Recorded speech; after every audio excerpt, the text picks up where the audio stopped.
नमस्कार, जय हिंद दोस्तों। चलिए जानते हैं आज की देश दुनिया की महत्वपूर्ण ताजा और बड़ी खबरें। और आप देश के किस जिले या राज्य से इस वीडियो को देख रहे हैं, कमेंट में जरूर बताएं। मैं देश विरोधी ताकतों से लड़ता रहूंगा, जेल से बाहर आते ही गरजे सीएम केजरीवाल। दिल्ली के मुख्यमंत्री अरविंद केजरीवाल आबकारी नीति घोटाला मामले में सुप्रीम कोर्ट द्वारा जमानत दिए जाने के कुछ घंटे बाद शुक्रवार शाम को तिहाड़ जेल से बाहर आए। केजरीवाल ने कहा, मेरा हौसला तोड़ने के लिए उन्होंने मुझे जेल में डाला, लेकिन मेरा हौसला पहले से कहीं अधिक है। जेल मुझे कमजोर नहीं कर सकती। मुख्यमंत्री ने कहा, हमारे देश को कमजोर कर रही राष्ट्र विरोधी ताकतों के खिलाफ लड़ाई जारी रखूंगा। राहुल गांधी ने बैसवाड़ा लालगंज के मिथुन नाई को भेजी मदद। जी हां, बता दें, अमेठी के बाद अब रायबरेली के सांसद राहुल गांधी एक बार फिर जनता के बीच चर्चा में आ गए, जब राहुल गांधी ने रायबरेली के मिथुन नाई को सैलून में काम आने वाले सामान का पार्सल भेजा। भेजे गए सामान में 2 हेयर कटिंग चेयर, एक शैम्पूइंग चेयर और एक इन्वर्टर की बैटरी शामिल है। ज्ञात हो कि मिथुन वही नाई है जिसके यहाँ राहुल गांधी ने लोकसभा चुनाव के दौरान अपनी दाढ़ी ट्रिम कराई थी। भाजपा सांसद कंगना रनौत के खिलाफ मुकदमा दर्ज, 17 सितंबर को होगी सुनवाई। आगरा की एक अदालत में फिल्म अभिनेत्री एवं भाजपा सांसद कंगना रनौत के खिलाफ किसान आंदोलन को लेकर की गई आपत्तिजनक टिप्पणी के लिए वाद दायर किया गया है। वरिष्ठ अधिवक्ता रमाशंकर शर्मा ने एमपी एमएलए विशेष अदालत में कंगना रनौत के विरुद्ध राष्ट्रद्रोह एवं राष्ट्र अपमान के आरोप में यह वाद दायर किया। बताते चले कि वादी ने आरोप लगाया है कि कंगना रनौत ने एमएसपी एवं अन्य मांगों को लेकर पिछले वर्षों में दिल्ली की सीमाओं पर धरने पर बैठे लाखों किसानों के प्रति बेहद अभद्र टिप्पणी कर उनको हत्यारा और बलात्कारी करार दिया था। निमोनिया से हुआ सीपीएम नेता सीताराम येचुरी का निधन, एम्स को डोनेट की जाएगी डेड बॉडी। जी हां, बता दें, सीपीआई के महासचिव सीताराम येचुरी का दिल्ली एम्स में निधन हो गया है। वह बीते कई दिनों से एम्स में भर्ती थे। येचुरी ने 72 साल की उम्र में अंतिम सांस ली। येचुरी को फेफड़ों में इन्फेक्शन था, इनके कारण उनको निमोनिया हो गया था। येचुरी को तेज बुखार की शिकायत के बाद 19 अगस्त को एम्स में भर्ती कराया गया था, जिसके बाद वह आईसीयू में एडमिट थे। कुछ दिनों में उनकी हालत गंभीर बनी हुई थी। एम्स की ओर से दी गई जानकारी के मुताबिक सीताराम येचुरी के परिजनों ने कहा कि पार्थिव शरीर के दर्शन के बाद एम्स को दान कर दिया जाएगा। मस्जिद निर्माण मामले पर भड़का हिंदू संगठन, पुलिस ने दागे आंसू गैस के गोले। हिमाचल प्रदेश के मंडी जिला मुख्यालय के जेल रोड में बिना नक्शा पास करवाए मस्जिद में किए गए निर्माण कार्य के विरोध में हिंदू संगठन सड़क पर उतर आए हैं। हिंदू संगठनों ने शेरी मंच से शांतिपूर्ण धरना प्रदर्शन शुरू किया। इसके बाद स्कूल बाजार से जेल रोड की तरफ जाते ही प्रदर्शन उग्र हो गया। बेकाबू प्रदर्शनकारियों को रोकने के लिए पुलिस ने आंसू गैस के गोले दागे। उधर भगदड़ में बहुत से लोगों की तबीयत बिगड़ी है। वसुंधरा राजे को भाजपा ने दे दी ये बड़ी जिम्मेदारी, पीएम मोदी के साथ इस सूची में मिली जगह। जी हां, बता दें, राजस्थान की पूर्व मुख्यमंत्री वसुंधरा राजे को अब भाजपा ने बड़ी जिम्मेदारी दे दी है। 2 बार प्रदेश की सीएम रह चुकी वसुंधरा राजे को अब भाजपा ने हरियाणा विधानसभा चुनाव के लिए स्टार प्रचारकों में शामिल किया है।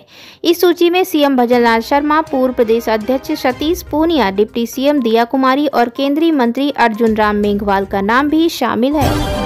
अरविंद केजरीवाल की बेल पर हरभजन सिंह की प्रतिक्रिया। जी हां, बता दें, दिल्ली के मुख्यमंत्री अरविंद केजरीवाल की जमानत पर आम आदमी पार्टी के राज्यसभा सांसद और पूर्व क्रिकेटर हरभजन सिंह की प्रतिक्रिया आई है। हरभजन सिंह ने कहा कि खुशी है कि हमारे प्रिय नेता अरविंद केजरीवाल को सुप्रीम कोर्ट से जमानत मिल गई। इससे निश्चित रूप से पार्टी कार्यकर्ताओं में नई जान आएगी और हरियाणा में आम आदमी पार्टी के अभियान को पंख लगेंगे। वे लोगों की सेवा के लिए खुद को समर्पित करते रहेंगे। मुसलमान यहाँ क्या कर रहे हैं, 57 देश हैं, वहाँ क्यों नहीं चले जाते। राहुल के पसंदीदा शंकराचार्य ने मुस्लिमों को भारत छोड़ने की चेतावनी दी। जी हाँ, बता दें, ज्योतिर्मठ के शंकराचार्य स्वामी अविमुक्तेश्वरानंद सरस्वती महाराज अपने स्पष्ट बयानों के लिए प्रसिद्ध हैं। वे सोशल मीडिया पर भी काफी सक्रिय रहते हैं और लोगों के सवालों का जवाब भी देते हैं। इसी बीच स्वामी अविमुक्तेश्वरानंद का एक बयान तेजी से वायरल हो रहा है। दरअसल एक टीवी चैनल को दिए इंटरव्यू में स्वामी अविमुक्तेश्वरानंद स्वामी सरस्वती महाराज ने भारतीय मुसलमानों पर एक बड़ा बयान दिया है। उन्होंने कहा है कि मुसलमान हमारे बीच में क्यों रह रहे हैं, उनके हिंदुओं के बीच में रहने की आवश्यकता क्या है। उनके रहने के लिए पहले से ही 57 देश हैं, सभी वहां क्यों नहीं चले जाते। मुसलमानों को अपने इस्लामिक देशों में रहना चाहिए। भारत एक इस्लामिक देश नहीं है। जब मुसलमानों ने देश का बंटवारा किया तो वे भारत में क्यों रह रहे हैं। वहीं बताते चले कि स्वामी अविमुक्तेश्वरानंद ने आधे अधूरे राम मंदिर में प्राण प्रतिष्ठा पर सवाल उठाया था। वे कांग्रेस समर्थक माने जाते हैं। हिमाचल प्रदेश में मंडी मस्जिद के अवैध हिस्से पर चलेगा बुलडोजर, बहाल करनी होगी पुरानी स्थिति, कोर्ट का आदेश। हिमाचल प्रदेश में मंडी की जेल रोड पर मौजूद मस्जिद को लेकर हो रहे बवाल के बीच कोर्ट ने बड़ा फैसला सुनाया। आयुक्त कोर्ट ने मस्जिद के अवैध हिस्से को गिराने का आदेश जारी किया है। आयुक्त एच राणा ने अपने फैसले में कहा कि मंडी में जेल रोड मस्जिद के अवैध ढांचे को गिराना होगा, वहां पर मस्जिद की पुरानी स्थिति बहाल करनी होगी। साथ ही कोर्ट ने कहा कि मुस्लिम पक्ष इस मामले में 30 दिनों के अंदर अपील कर सकेगा। हालांकि मुस्लिम पक्ष ने कहा कि वो खुद ही अवैध हिस्से को तोड़ रहे हैं ताकि इलाके में आपसी भाईचारा बना रहे, उन पर किसी का कोई दबाव नहीं है। शेख हसीना के जाते ही बांग्लादेश के आए बुरे दिन, चुकानी पड़ रही बहुत बड़ी कीमत, यूनुस से नहीं संभल रहा देश। भारत और बांग्लादेश के बीच रिश्ते शेख हसीना सरकार के जाने के बाद इस वक्त अब तक के सबसे निचले स्तर पर हैं। बांग्लादेश की मोहम्मद यूनुस की सरकार लगातार भारत विरोधी बयान दे रही है। शायद इसी चीज का खामियाजा बांग्लादेश को भुगतना भी पड़ रहा है। ऐसा लगता है कि केवल दिल्ली और ढाका के राजनयिक रिश्ते ही नहीं, दोनों देशों के लोगों के बीच संबंध में भी कुछ खटास आ गई है। बांग्लादेश ट्रिब्यून की खबर के मुताबिक दोनों देशों के बीच एयर ट्रेवल के डाटा बताते हैं कि इसमें 70% की गिरावट आई है। दोनों देशों के बीच एयर ट्रेवल पर काम कर रही एयरलाइंस कंपनियों की स्थिति इतनी खराब हो गई है कि वो इन रूटों पर परिचालन कम करने पर विचार कर रहे हैं। इससे यह कहना गलत नहीं होगा कि मोहम्मद यूनुस की सरकार से देश संभल ही नहीं रहा। हालांकि बांग्लादेश का कहना है कि इसके पीछे एक वजह शेख हसीना सरकार के जाने के बाद वीजा सेवाओं का निलंबित होना है। नहीं थम रहा लंगड़ा सरदार, भेड़िए का आतंक, सोते समय महिला पर किया जानलेवा हमला, हालत नाजुक। बता दें, उत्तर प्रदेश के बहराइच में अधिकारियों ने छठे हत्यारे भेड़िए की तलाश जारी रखी। गुरुवार रात को महासी गांव में 2 महिलाएं कथित तौर पर एक भेड़िए के हमले में घायल हो गईं। दोनों घायलों की पहचान 28 वर्षीय गुड़िया के रूप में हुई है, जो महासी के सिंधिया नसीरपुर की निवासी है, और 50 वर्षीय मुकीमा, जो नासरपुर के नसरपुर की निवासी है। एक न्यूज एजेंसी से बात करते हुए एक पीड़ित गुड़िया ने दावा किया कि उस पर रात 10 बजे के आसपास हमला किया गया था। यूपी परिवहन विभाग में यूपीपीएससी और यूपीएसएससी से होंगी भर्ती, योगी कैबिनेट का निर्णय। बता दें, उत्तर प्रदेश राज्य सड़क परिवहन निगम के समूह ख और समूह ग के पदों की भर्ती अन्य विभागों की तरह अब चयन आयोग के माध्यम से होगी।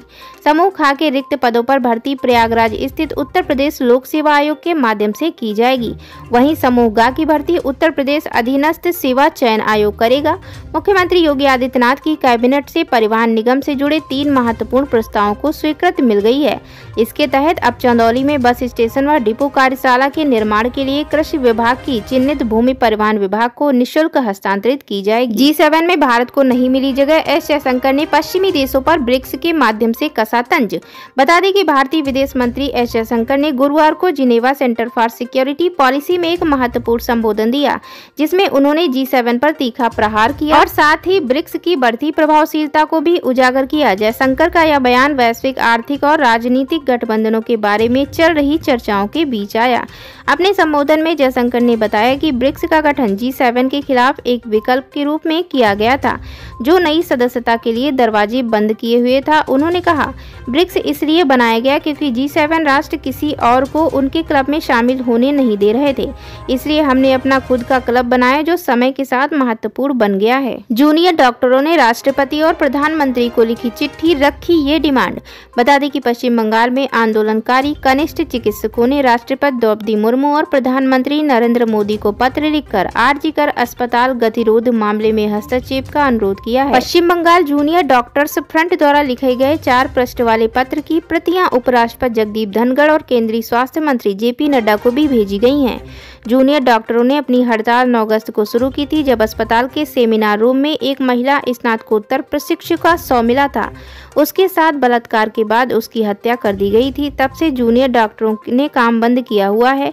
डॉक्टरों ने पत्र में लिखा है, देश की प्रमुख होने के नाते हम इन मुद्दों को विनम्रता पूर्वक आपके समक्ष रखते हैं, ताकि हमारी उस सहयोगी को न्याय मिले जिसके साथ अत्यंत घृणित अपराध हुआ, और हम पश्चिम बंगाल स्वास्थ्य विभाग के तहत स्वास्थ्य सेवा पेशेवर बिना किसी भय और आशंका के जनता के प्रति अपने कर्तव्यों का निर्वहन कर सके। यूपी में बारिश ने मचाई तबाही, 32 लोगों की मौत, कई जिलों में स्कूल बंद, अगले 3 दिन रहेगा सिलसिला जारी। उत्तर प्रदेश में बीते 2-3 दिनों से हो रही बारिश ने तबाही मचा दी है। बारिश की वजह से हुए हादसों में अब तक 32 लोगों की जान जा चुकी है। सबसे ज्यादा नुकसान ब्रज क्षेत्र में हुआ है, जहां पिछले 36 घंटों में हो रही मूसलाधार बारिश की वजह से 19 लोगों की मौत हो गई। इसी बीच मौसम विभाग ने जानकारी दी थी कि मध्य भारत में उत्पन्न दबाव क्षेत्र के कारण अगले 2 से 3 दिन तक उत्तर प्रदेश में भारी से अत्यंत भारी बारिश होने की संभावना है। इसी को देखते हुए कई जिलों में स्कूल बंद की घोषणा की गई है।